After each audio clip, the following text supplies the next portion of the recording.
नमस्कार दोस्तों, ocean network में आपका स्वागत है। ऐसा लगता है कि केंद्र की मोदी सरकार ने अरविंद केजरीवाल की मनमानी, बदजुबानी और जितने भी वो तौर तरीके अपनाते हैं झूठ बोल करके, उन पर पूरी तरीके से अब अंकुश लगाने का और उसको निर्णायक बिंदु तक पहुंचाने का कठोर फैसला कर लिया है। अध्यादेश ला करके सुप्रीम कोर्ट का जो फैसला पलटा है केंद्र सरकार ने, उसके बाद से अरविंद केजरीवाल की ही नहीं, कई विपक्षी दलों की भी जो बौखलाहट है, वो हमारे और आपके सामने है। और ये इससे शो होता है कि कहीं ना कहीं इनकी कमजोर नस को मोदी सरकार ने ठीक तरीके से दबा दिया है। अहम बात यह है कि अध्यादेश लाए जाने के बाद जो पहला फैसला उपराज्यपाल ने किया है, राजशेखर को बहाल करने का, जो विशेष सचिव थे, जिनको 13 मई को हटाया गया था, उनके संबंध में एक आदेश जारी हो चुका है और उनको तत्काल कार्यभार संभालने के लिए कहा गया है। और सोमवार को उन्होंने अपना कार्यभार संभाल भी लिया और उन्होंने सभी सहायक निर्देशकों को भी 10 मई तक जैसे वो काम-काज कर रहे थे, उससे आगे अपने काम को बढ़ाने के आदेश जारी कर दिए हैं। इसके अलावा जानकारी ये भी है कि दफ्तर के 2 कमरों को सौरभ भारद्वाज के मौखिक आदेश पर सील कर दिया गया था। तो उन्होंने अपने सहायक निदेशकों को ये आदेश जारी किए हैं कि जितनी भी फाइलें हैं, उन सबका ब्यौरा तैयार किया जाए, फाइलों की सूची तैयार की जाए और उन्हें सौंपी जाए। 2 रूम, एक 403 जो विशेष सचिव सतर्कता का है और 404 नंबर का रूम सचिवालय में जो विशेष सचिव सतर्कता का गोपनीय खंड है, इनको सील किया गया था। आपको याद होगा 15 मई की रात को, 15 मई और 16 मई की रात को उनके कार्यालय में एक कर्मचारी जबरन घुसा था और बहुत सारी फाइलों की फोटोकॉपी कराई गई थी। इसकी लिखित में शिकायत राजशेखर ने उपराज्यपाल और गृह सचिव से की थी और आपको याद होगा उसके बाद बयानबाजी हुई थी राजशेखर के खिलाफ। कुल मिलाकर के 8 अफसरों ने अरविंद केजरीवाल सरकार पर घनघोर उत्पीड़न के आरोप लगाए हैं। इनमें 5 आईएएस हैं, एक आईपीएस है, एक आईआरएस है। आप अंदाजा लगाइए कितने अफसरों को अरविंद केजरीवाल नाराज कर चुके हैं। और खुद जो चीफ सेक्रेटरी हैं, उन्होंने भी शिकायत की हुई है कि जैसे ही सुप्रीम कोर्ट का आदेश आया, उसके बाद अधिकारियों को बुला करके न केवल प्रताड़ित किया गया, डांटा डपटा गया, बल्कि कुछ फाइलों पर जबरन हस्ताक्षर कराने की कोशिश की गई। और ये जो अधिकारियों के खिलाफ इस तरह की कार्रवाई पर आमादा हुई अरविंद केजरीवाल सरकार और जिस तरीके से भ्रष्टाचार से जुड़े हुए अलग अलग मुद्दों को ऑब्जर्व कर रही, उनका उनकी निगरानी कर रही सतर्कता विभाग की टीम को इन्होंने चलता करने का प्रयास किया और सतर्कता विभाग में घुसपैठ करा करके वहां रखी संवेदनशील और गोपनीय फाइलों की फोटोकॉपी कराई। उसके बाद ये बिल्कुल स्पष्ट हो गया कि एक्चुअल में अरविंद केजरीवाल की और उनकी टीम की मंशा क्या है। खास तौर से जो इनका बंगला है, शीश महल है, जिसके रिनोवेशन पर 45 करोड़ रुपया खर्च कर दिया गया।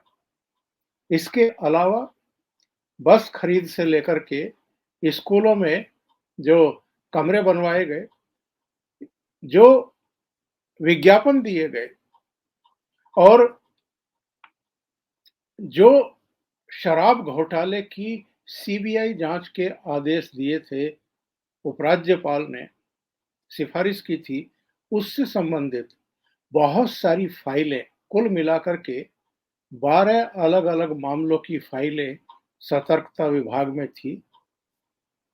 राजशेखर जो विशेष सचिव थे, उनको हटा करके जिस तरीके से बहुत तत्परता में, जल्दबाजी में वहां दफ्तर में जाकर के फाइलों की फोटोकॉपी कराने की कोशिश की गई, उससे पता चलता है कि अरविंद केजरीवाल सरकार एक्चुअल में सुप्रीम कोर्ट का आदेश आने के बाद से ही किस कदर जल्दीबाजी में आ गई थी। वो भले ही आरोप लगाएं कि 3 दिन के लिए चीफ सेक्रेटरी गायब हो गए थे, 3 दिन के लिए सर्विसेज के जो सेक्रेटरी हैं वो कहीं चले गए थे और 2 दिन केंद्र सरकार ने इंतजार किया ताकि समर वेकेशन हो जाए सुप्रीम कोर्ट में और तब ये अध्यादेश लेकर के आए। पर वस्तु स्थिति ये है कि मोदी सरकार अब बहुत सख्ती के मूड में आ गई है।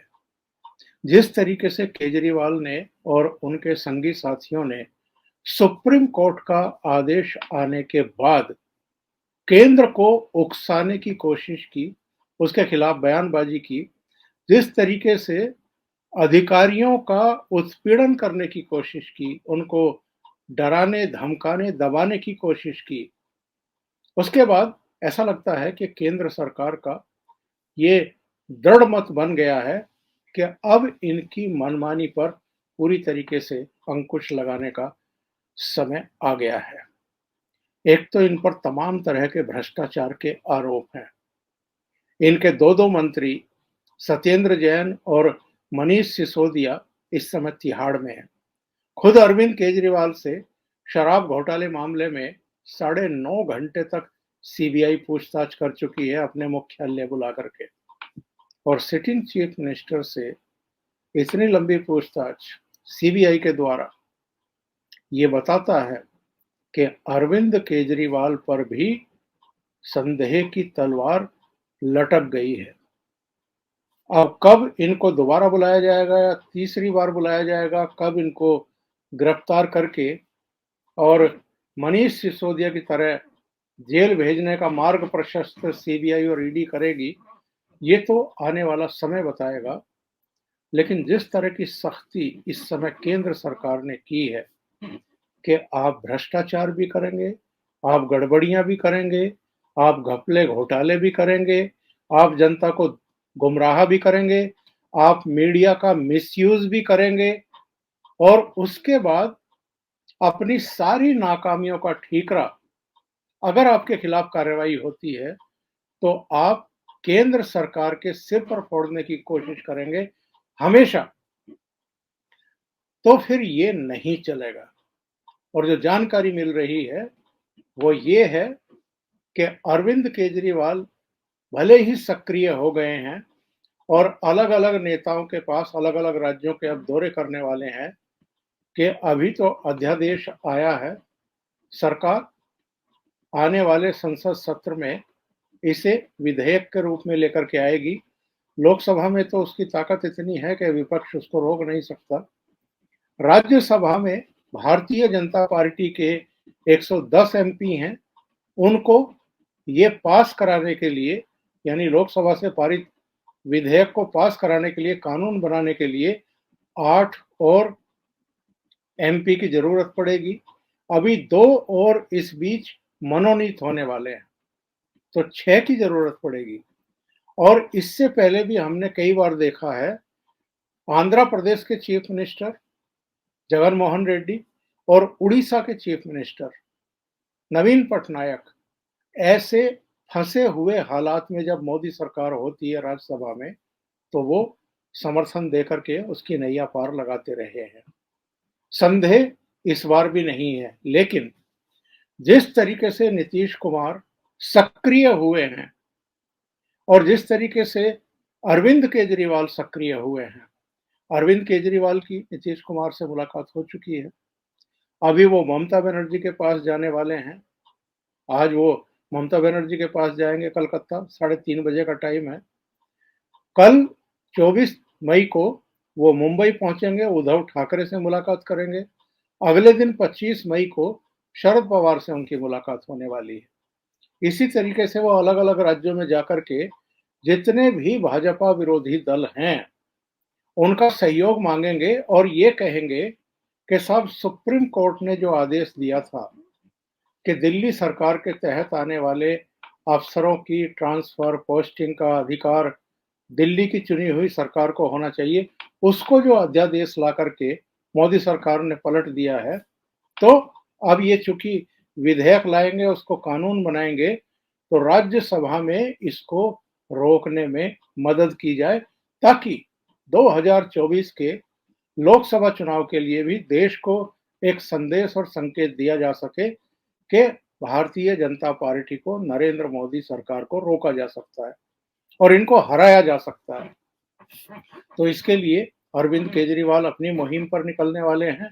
नीतीश कुमार ने एक दिन पहले अरविंद केजरीवाल से इसी सिलसिले में मुलाकात की थी। तेजस्वी यादव भी थे और 22 मई को वो फिर से, पिछली बार 10 मई को मिले थे, अब फिर 22 मई को वो राहुल गांधी और मल्लिकार्जुन खड़गे से मिले और उन्होंने ये समझाने की कोशिश की कि राज्यसभा में अगर मोदी सरकार विधेयक लेकर के आती है तो उसका विरोध किया जाए, अरविंद केजरीवाल के साथ खड़ा हुआ जाए।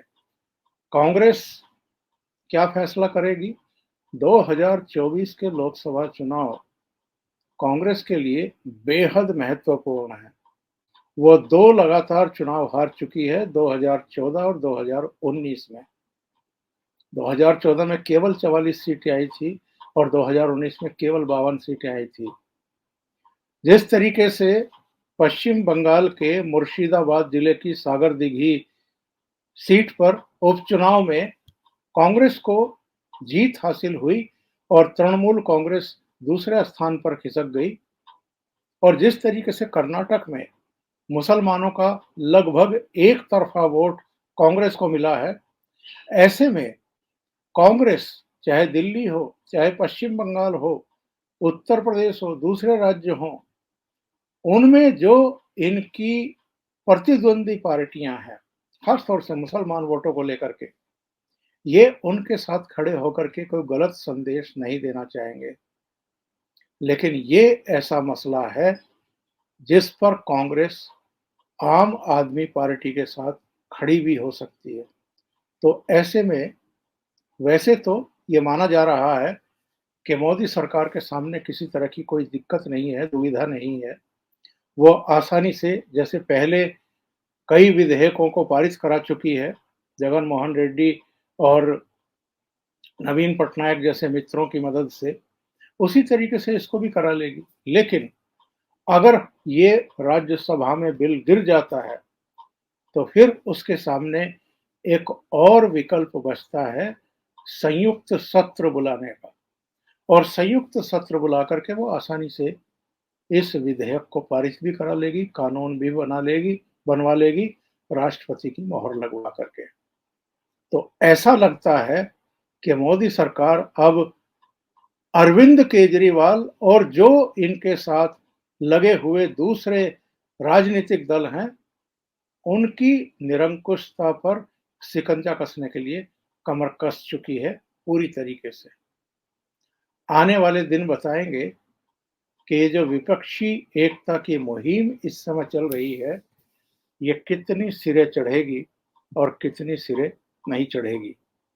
लेकिन कम से कम इस मामले में अब केंद्र सरकार बेहद सख्त रुख अपनाती हुई दिखाई दे रही है। अभी के लिए इतना ही। बहुत बहुत धन्यवाद। अगर आपको ये चैनल और इसके कंटेंट पसंद आ रहे हैं तो लाइक करें, कमेंट करें, वीडियो को शेयर भी करें। अभी तक अगर आपने ये चैनल सब्सक्राइब नहीं किया है तो सब्सक्राइब कर लें और साथ में लगे बेल आइकॉन को दबा दें, ताकि आगे आने वाले वीडियो और उनके नोटिफ़िकेशन आप तक पहुँचते रहें। बहुत-बहुत धन्यवाद। नमस्कार।